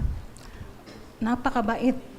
Pag-ibig ang ipinadama ni Jehovah sa mga tao. Kaya lang, sumapit sa kanya yung pagkapuksa kasi talagang hindi siya nagsisi. At maraming panahon si Jehovah na nagbigay ng panahon para magsisi pero hindi nagawa ng isang individual. Maaaring makita niyo yun sa ganung anggulo. Sister Atamosa. At isa po kung babasahin po natin ang ulat na yan, tumukoy po kasi ito kay Baruch. Noong mga panahon po na naghanap po siya ng mga dakilang bagay, na kung saan, bagamat siya ay sekretary ni Jeremias para magsulat, mataas din naman po ang posisyon niya. Kaya lang, mas nangibabaw po kasi sa kanya yung takot na mawala yung posisyon niya. Kaya naapektuhan yung pag-iisip niya. Kaya sa katulad na paraan, may posibilidad po kasi sa sanlibutan ito na maghangad din po tayo ng mga dakilang bagay na pwede pong makagambala rin sa atin. Maaring mataas ng edukasyon, or mga bagay na material na tutulong sa atin na ma-defocus din po tayo. Kaya isang ulat po ito na pwedeng pagbulay-bulayin para matulungan po tayo. Ayan. Pansinin ninyo, tinuwid ni Jehovah yung kaisipan ni Baruch. Oo, alam niya, tama na, kailangan niya naman talaga ng pera, kayamanan. Pero hindi yan yung mas importante. Ito ang gawin mo. Yun yung sinabi ni Jehovah. So, mapapakinggan natin si Jehovah kung gaya ng binanggit nyo, mga sagot ng mga kapatid, bulay-bulayin, humingi ng patnubay habang pinag-aaralan ng Biblia. Tingnan natin yung susunod na para po 11. Habang natututuhan natin ang paraan ng pag-iisip ni Jehovah, maiintindihan natin na ayaw niyang mawala ang focus natin sa paglilingkod. Gusto niya na maging handa tayo para sa wakas. Ayaw niya na masyado tayong mag-alala. Kaya may mga payo siya sa atin para makayanan natin ang mga alalahanin natin sa kalusugan, trabaho, tirahan, pamilya o iba pa. Gusto niya na humingi tayo sa kanya ng karunungan at lakas para maharap natin ang mga problema natin. Ano ang ayaw ni Jehovah na mangyari sa atin? Okay, Jehani, pakisayo. Ayaw niya mawala ang pukso natin sa paglilingkod. Ayaw niya rin masyado tayong mag-alala. Maraming salamat. Pag masyado raw tayong nag-aalala, ano yung maaaring mangyari? Sister Magallanes. Lugbok na lang tayo kakaisip sa stress. Kaya makikita natin sa Mateo 6:31-32 kung gaano tayo ka-love ni Jehovah. Kasi ina-assure niya tayong hindi niya tayo pababayaan. Basta patuloy lang tayong magtiwala, humingi ng karunungan at lakas para maharap yung mga problema. Maraming salamat. Ano yung pantulong na ibinibigay ni Jehovah para sa atin? Di niya naman tinatanggal yung problema eh. Sister Austria. Gusto niya na humingi tayo sa kanya ng karunungan at lakas para maharap natin ang mga problema natin. Maraming salamat. Ano yung teksto na magpapatunay na gustong-gusto niya tayong tulungan? Brother Jay Calso? Napakaganda yung binabanggit doon sa Kawikaan 3:5-7 na magtiwala tayo kay Jehovah ng buong puso at wag kang umasa sa sarili mong unawa. Ibig sabihin, si Jehovah nandyan para tulungan ka. Lalo na yung diwa noong awit 55:22 na ihagis mo kay Jehovah ang pasanin mo. So pag may mga problema na hindi mo nakakayanan, ibigay mo kay Jehovah at alam mong sa bagay na yun matutulungan ka. Very comforting. Para po 12 tayo. Maging abala sa mga espiritual na gawain. Lahat tayo nag-aalala sa mga nangyayari sa mundo ngayon. Hindi natin kontrolado ang mga bagay na iyan. Kaya para hindi iyan makagambala sa atin, mag-focus sa mga espiritual na gawain. Nilalang tayo ni Jehovah na may pangangailangang maging malapit sa Kanya. Kaya magiging masaya tayo kung diyan tayo magpo-focus. Paano natin masasapatan ang pangangailangang iyan? Magagawa natin iyan kung pag-aaralan natin ang Biblia para mas makilala natin si Jehovah at kung ibibigay natin ang buong makakaya natin para paglingkuran siya. Mapapasaya natin siya kapag ginawa natin iyan kasi ginagamit natin ang tama ang oras natin. Basahin natin Mateo 5:3. Sister Aragon. Maligaya ang mga nakaunawa na kailangan nila ang Diyos dahil mapapasa kanila ang kaharian ng langit. Maraming salamat. Sa 12, paano tayo magiging masaya kahit may masasamang nangyayari sa mundo ngayon? Sister Lumbria, Janine. Kahit marami pong masasamang nangyayari sa mundo ngayon, magiging masaya tayo kapag patuloy tayong magfo-focus kay Jehovah at sa mga espiritual na gawain. Di man po natin kontrolado ang mga problema sa paligid, may peace pa rin po tayo kapag malapit tayo sa Kanya at nagtitiwala sa mga pangako Niya.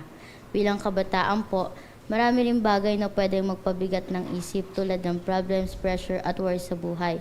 Pero napapansin ko po na kapag nagbabasa ako ng Biblia, nananalangin at gumagawa ng spiritual na gawain, mas gumagaan ang pakiramdam ko at mas nagiging masaya ako kahit may mga pagsubok. Maraming salamat. Ano ang kaibahan nito sa mga kaisipan ng mga tao sa sanlibutan sa ngayon? Yung gagawin natin, mag-focus sa spiritual na gawain. Naranasan na ba ninyo kumatok sa may bahay pero nandito kayo, ang dami-daming problema sa mundo, dami nyo kami yung ginagawa dapat. Brother De Los Angeles. Dito po kasi yung konsepto, dapat maging abala sa mga espiritual na gawain at huwag gawing abala ang espiritual na mga gawain. Maraming salamat. Magandang paggamit ng mga salita. Sister Calso. kung ano mang schedule natin sa bawat linggo sa ministry, paggawa ng alagad, tuparin natin to. Dahil ito ang obligasyon natin sa Diyos na Diyos.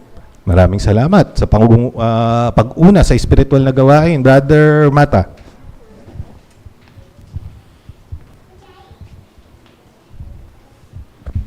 Ibang-iba ang sanibutan kumpara sa ating gawain. Ang sanibutan, puro puro depression, puro problema, puro toxic. Pero pag tayo ay nasa spiritual ng mga gawain natin, puro solusyon, puro ginhawa, puro kaligayahan. So yun ang makabibigay sa atin ng tulong na mag-focus talaga doon. Kaya hindi nila minsan maunawaan kung ano yung ginagawa ng mga saksi. Bakit kayo mukhang masaya pa din kahit nangangaral kayo? Ang dami-daming, sana nagtatrabaho na lang kayo. Bakit? Nangangaral pa kayo ngayon. Yan. So, yun yung mga tanong na palaging binabato sa atin sa ministeryo. Ngayon tingnan natin yung punto kung paano natin pa magagamit na mabuti yung oras natin sa 13. Bilang mga Kristiyano, gusto nating gamitin sa pinakamabuting paraan ang oras. Sa payong iyan ng Biblia, hindi lang tayo sinasabihan na maging mas matalino sa paggamit ng oras sa araw-araw ng mga gawain. Tinutulungan din tayo niya na pag-isipan kung paano natin dapat gamitin ang oras natin bago dumating ang wakas ng sistemang ito. Kaya paano natin magagamit sa pinakamabuting paraan ang oras natin? Kung uubusin natin ang panahon natin sa masasamang balita, baka mawala ang focus natin, masiraan tayo ng loob o mabawasan ang mga sigasig natin. Kaya magandang limitahan ang dami ng balitang pinapanood o binabasa natin. Maiiwasan nating sobrang mag-alala at makakapag-focus tayo sa mga espiritual na gawain na magpapatibay sa atin. Makakatulong din kung maghahanap tayo ng mga paraan para mapalawak ang ministeryo natin, gaya ng mas maraming pagdalaw muli. Alam nating napakalagang samantalahin ang bawat pagkakataon para tulungan ng mga tao na maligtas at magkaroon ng tumpak na kaalaman sa katotohanan. Paano natin magagamit sa pinakamabuting paraan ang oras natin?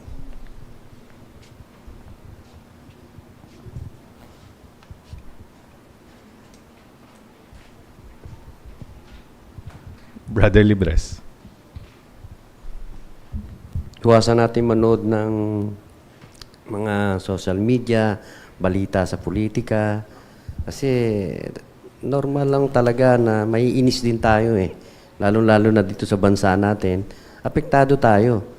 Pero kung dyan tayo nakapokus, ginagamit natin yung oras natin dyan sa panunood na yan, sigurado ay maapektuhan tayo. Mawawala yung focus natin sa mga pangkahariang gawain, baka maapektuhan. Isipin natin, ganito naman talaga yung nangyayari. At baka matamad pa tayo, tama rin tayo sa paglilingkod sa Diyos na Yehova. Unti-unti, nawawala yung focus natin. Kaya iwasan nating gamitin ang oras sa mga bagay na walang kabuluhan. Masama bang manood? Brother Vasquez. Hindi naman. Hindi naman kasi kung minsan may makakapulot tayo ng mga punto na pwede din natin gagamitin sa ministeryo natin. Pwede rin makahimok sa mga tao, kausap natin, yung mga punto tungkol sa politika kasi nakapokus nga sila ron eh. Kaya ang masama lang doon kapag pupokus talaga tayo, lahat ng panahon natin ay inuubos natin sa panonood. Maraming salamat. Brother De Los Angeles. Maganda po yung binabanggit dito sa para po na limitahan lang yung dami ng balitang pinapanood o binabasa natin. Kasi mahalaga naman po na aware tayo sa nangyayari sa kapaligiran kasi part yun ng social awareness natin at updated din tayo sa nangyayari. Pero yung point lang po dito, kapag sobra-sobra yung ginagamit natin na panahon sa panunood, pwede tayong sobrang mag-alala at mawala yung focus natin sa spiritual na mga gawain. Sa halip daw na manood, ubusin yung panahon dito, ano na lang daw dapat yung nire-recommendang gawin? Brother Magpili. Ang pinakamagandang paraan, magpalawak tayo sa ating ministeryo. Ang payo nga sa atin dito, madalas daw tayong magdalaw muli. Yung mga natagpuan natin, dalawin natin. Kahit matagal na natin yan natagpuan, dalawin natin paminsan-minsan sila. At dahil doon baka sa pagdalaw natin, mahimok na natin sila na magpatuloy na sa Bible study. Maraming salamat. Oh. Kung kayo nai-stress na may pag-asa, mas nai-stress yung iba na walang pag-asa. Brother Erwin Francisco. Isang paraan din po para mas magamit natin yung panahon, yung oras natin sa tama. Dapat alam natin kung bakit natin ginagawa yung isang bagay or may malalim tayong dapat na dahilan kung bakit natin ito ginagawa. At dahil doon, mas maiiwasan natin madistract at makapag-focus sa mga ganong gawain. Maraming salamat, Sister Barce. Karagdagan lang po yung binanggit sa ikalawang Pedro 3:9 na ang gusto kasi ng Diyos na Jehova, lahat magsisi. Ayaw niya na mapuksa. Kaya sinabi sa paragraph na gusto ng Diyos na Jehova na gamitin natin ang oras sa paghahanda sa darating na wakas ng sistemang ito ng mga bagay ni Satanas. Darating kasi ang paghatol niya sa mga tao, kaya gusto niya talaga na maligtas tayo, lalo na tayo, mga lingkod na. Maraming salamat. Tingnan natin paano tayo mas magiging abala sa espiritual na mga bagay. 14. Kung abala tayo sa mga espiritual na gawain, mapapanatili natin ang tamang pananaw sa panahong kinabubuhayan natin. Kahit nakikita natin ang mga kaguluhan sa politika, problema sa ekonomiya at pagkalat ng sakit sa mundong ito, hindi tayo sobrang nag-aalala. Alam nating mangyayari talaga ang mga iyan kasi inihula na ang mga iyan sa Biblia. Kaya imbis na matakot, tumitibay ang tiwala natin na mangyayari ang layunin ni Jehova. At makakapanatili tayong kalmado kasi alam nating tutulungan tayo ni Jehova na magtiis. 14. Paano makakatulong sa atin ang pagiging abala sa mga espiritual na gawain?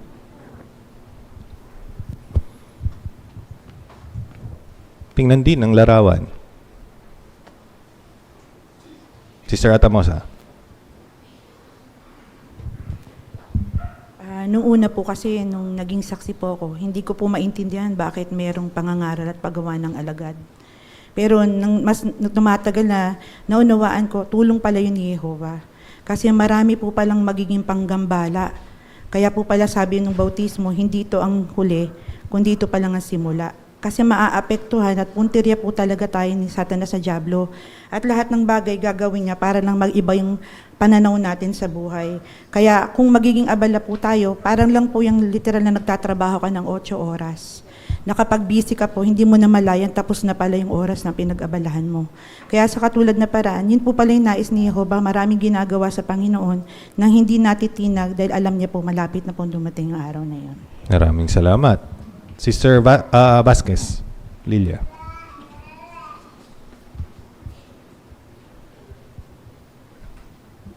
Kapag kasi marami tayong ginagawa, may kinalaman sa espiritual na mga bagay, yung mga nangyayari sa paligid mo, hindi ka na matatakot eh. Kasi una-una, alam mo, natutupad na yung hula. So kung natutupad na yung hula, kailangan maging kalmado ka, patuloy mo gawin yung iniuutos sa'yo ng Diyos na Jehova, ipangaral mo para makatulong ka rin sa iba na gusto rin maligtas. Maraming salamat. Tingnan natin, komentuhan niyo yung larawan, yung artwork. Makikita natin dyan. Sister Quiñones. Sa larawan po, ginagawa pa rin nila yung gawaing spiritual na siyang pinakamahalaga sa kabila ng hindi maayos ang sitwasyon. Hindi sila natitinag kung ano yung routine nila, ano yung schedule nila. Nandun pa rin sila sa gawaing spiritual. Kasi alam nila na kung pagpapatuloy sila sa ganito, matutulungan din nila yung ibang tao na pumasok sa organisasyon ni Jehova at hindi maapektuhan ng napakaraming panggambala. At maging ikaw, nagkakaroon ka ng peace of mind. Hindi mo iniisip na magkakaroon ng nuclear war na mag-a-annihilate sa buong mundo. Kasi hindi pa pabayaan ni Jehova yung Brother Calso. Kaya nasa larawan yung mag-asawa, nakapokus sa gawain, hindi yung mga masamang balita na nasa likuran nila. Kumbaga, hindi na nila bigyan pansin yun eh. Gusto nila yung, kung ano yung kalooban ni Jehova, doon sila nakatingin, nakapokus. Kaya sila masaya, kalmado, dahil hindi sila masyado nakikinig ng masamang balita. At ginagawa nila yon habang nangangaral. Pansinin ninyo, no? Kinalimutan nila pero papunta sila doon sa gawaing mas mahalaga. Para po 15. Focus sa mas mahalagang bagay. Nakapokus ang karamihan sa mga tao ngayon sa paglilibang, hindi sa paparating na wakas ng sistemang ito. Hindi naman masamang mag-relax pero kailangan nating magkaroon ng matinong pag-iisip para hindi tayo ma-impluwensya ng paraan ng pag-iisip ng mundo. Paano natin maipapakitang may matinong pag-iisip tayo? Magagawa natin iyan kung hindi natin uubusin ang oras natin sa paglilibang at kung pag-iisipan muna nating mabuti ang mga gagawin nating desisyon. Makikita sa mga desisyon natin diyan kung tinutularan natin ang paraan ng pag-iisip ni Jehovah at kung nakapokus tayo sa mas mahalagang bagay. Basahin natin unang Pedro 4:7. Si PJ, pakisuyo. Brother Biray. Pero ang wakas ng lahat ng bagay ay malapit na. Kaya magkaroon kayo ng matinong pag-iisip at maging laging handang manalangin. Maraming salamat. Bakit mahalaga na magkaroon tayo ng matinong pag-iisip? Si Sir Umali. Kasi malapit na po yung wakas. At sa panahon natin sa ngayon, apurahan na po tayo. At mahalaga din ito kasi para mas maging malinaw po sa atin kung saan tayo magpo-focus, kung sa mas mahalagang bagay ba o sa pagre-relax. Binanggit nga na wala namang masama sa pagre-relax, nagiging masama lang ito kung puro relax na lang at nasasagasaan na yung mga spiritual activity natin. At ayon nga po sa study note, makakatulong din po yung katinoan ng pag-iisip para maalala po ng isang Kristiyano na ang kaugnayan niya kay Jehovah ang pinakamahalaga sa lahat. Maraming salamat. Sister Vasquez. Lilia.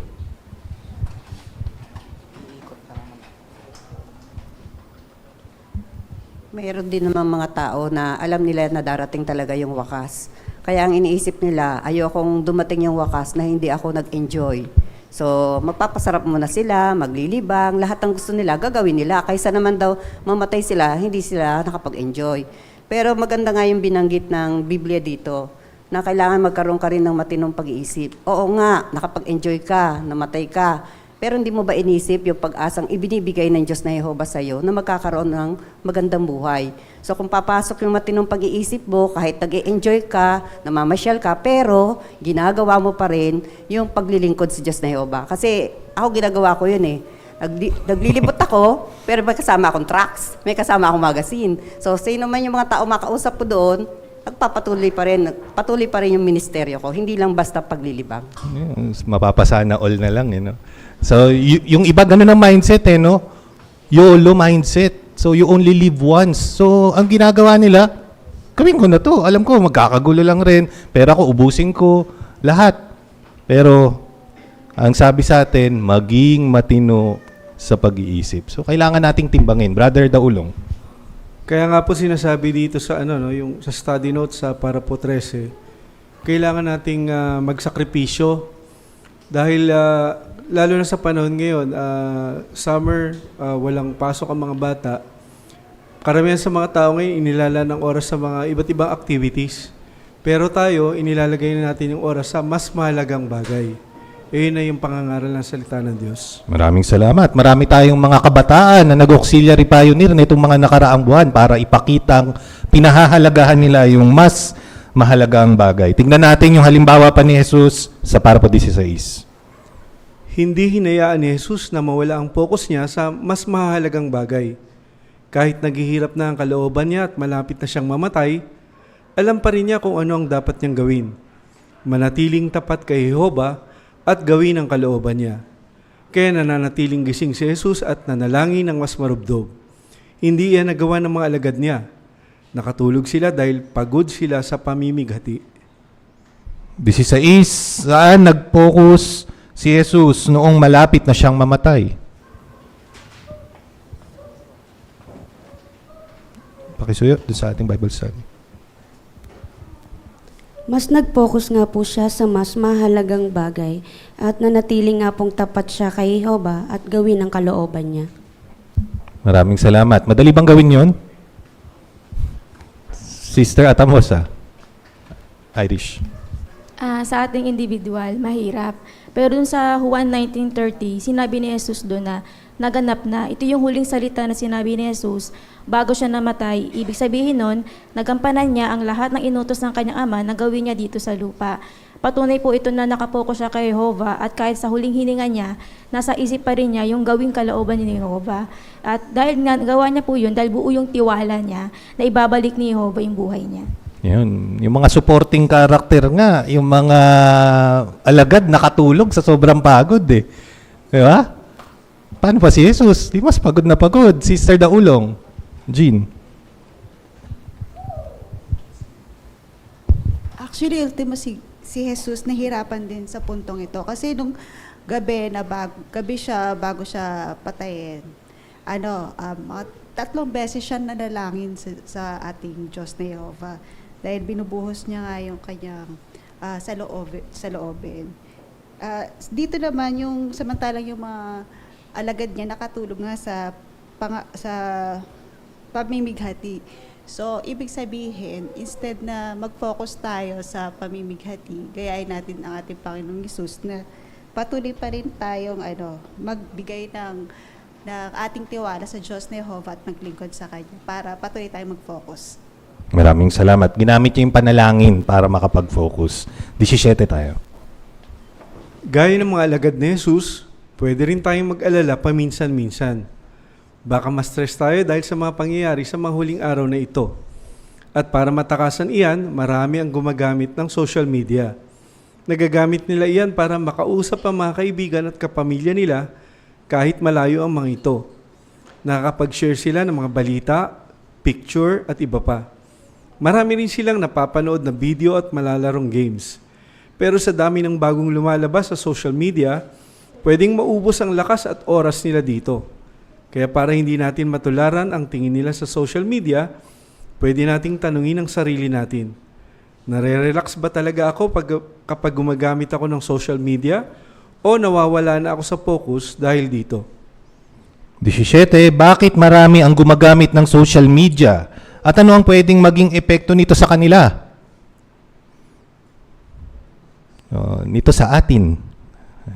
Gamitin na natin yung sa atin na word. Sister Calso, Sherin. Ang social media kasi pwede siya maging stress reliever.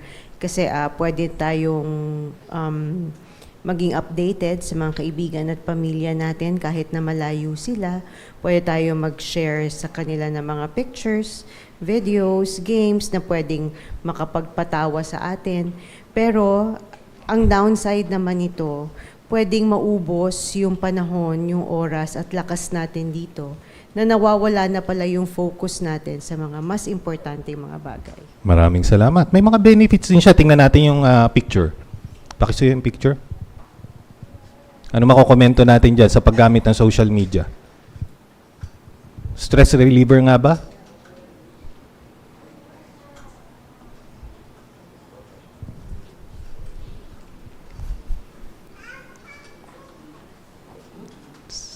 Brother Tolisora.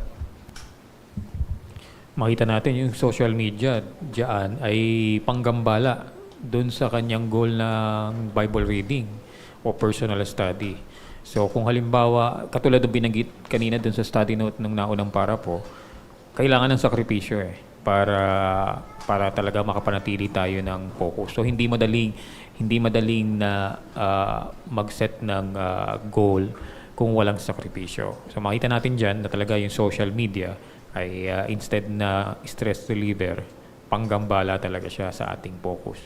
Maraming salamat. Tingnan natin kung ano pa yung panganib na maaari kung magpo-focus tayo sa social media. 18. Kailangan nating maging matalino sa pagpili ng mga video game, pati na ang papanooring mga pelikula, serye at maikling video online.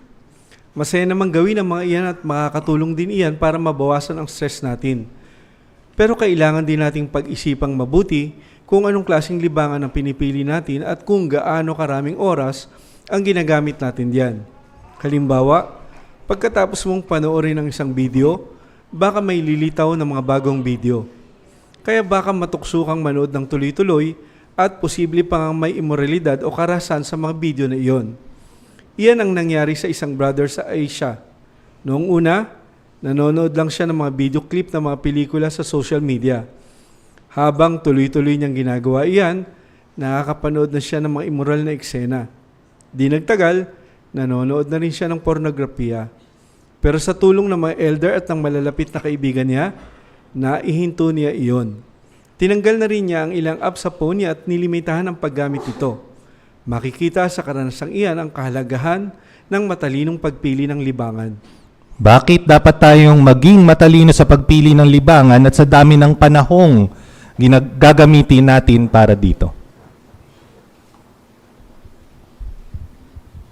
Brother Libres. Sa panonood ng mga social media, mahilig ka sa pelikula, tinapos mo yung isang pelikula doon sa panonood mo, papasahan ka uli. Ganun yan eh. Nakikita ng mga, na kung saan ka mahilig panoorin, yung isang panoorin, yun ang ibibigay sa'yo sa social media. Kaya, siyempre, maingganyo ka naman, mauubos ang oras mo doon.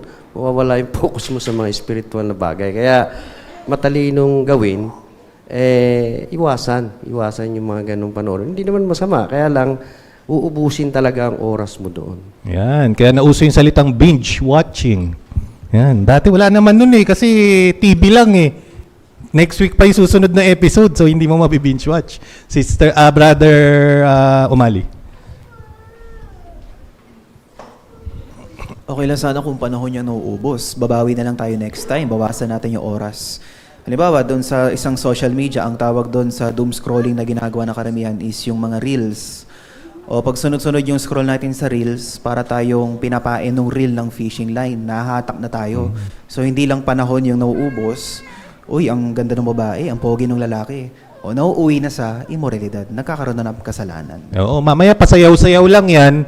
Mamaya iba na yung nangyayari doon. Base sa algorithm noong social media app. Sister Magallanes. Sa katulad na paraan, kailangan consistent yung focus natin sa spiritual. Hindi lang po sa labas, kundi pati dito sa pulong. Natutuhan ko na during pulong, para hindi mawala yung focus ko, kailangan kong i-silent ang notification sa phone, iwasan na mag-scroll sa FB at maglaro po ng games para hindi lang po ako physically present, kundi spiritually and mentally present din para mas makinabang ako ng gusto sa mga inilalaang spiritual foods para sa atin. Oo, yun ang bagay na mas mahalaga. Brother Calzo J. Para sa kapakinabangan ng lahat, hindi naman sinasaba, kaisipin kasi ng isa, ang boring namang mga saksi, daming bawal. Hindi yun ang dinidiin dito. Sinabi nga dito, maging matalino.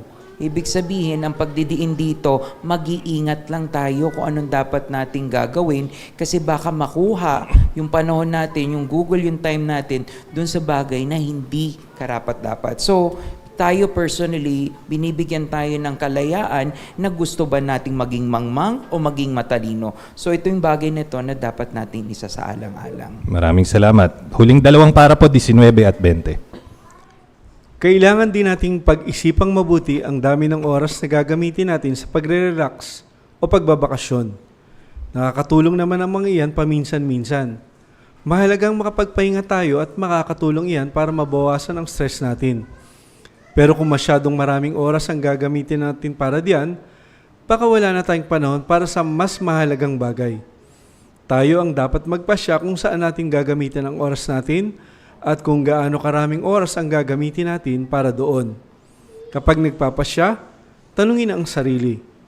Pinag-iisipan ko bang mabuti ang dami ng oras na ginagamit ko sa pagre-relax at pagbabakasyon? Inuuna ko ba ang mas mahalagang bagay at inihahanda ang sarili ko para sa wakas? Makikinabang tayo kung hindi natin hahayaang mawala ang focus natin sa mga espiritual na gawain. Sa tulong ni Jehovah, makakayanan natin ang mga hamon sa buhay. Hindi tayo sobrang mag-aalala sa mga nangyayari sa mundo at maiiwasan nating maubos ang oras natin sa paglilibang. Kaya maging determinadong tularan ang paraan ng pag-iisip ni Jehovah. Maging abala rin tayo sa mga espiritual na gawain at manatili tayong nakapokus sa mas mahalagang bagay. Kung gagawin natin iyan, makakapanghawakan tayong maigpit sa tunay na buhay. Maraming salamat, Brother Daulong, sa pagtulong sa amin sa pagbabasa ng mga para po. 19, ano ang pwedeng mangyari kung masyadong maraming oras ang ginagamit natin sa pagre-relax o pagbabakasyon?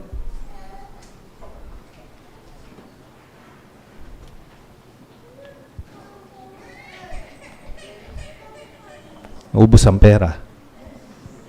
O, yun yung una. Meron pa. Ano? Sister Di Macali.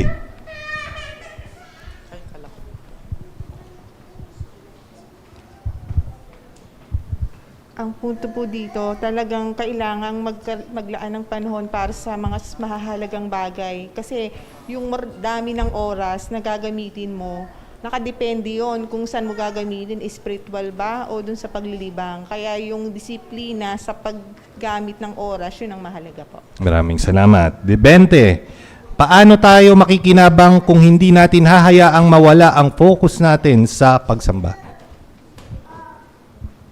Yan ay huling tanong.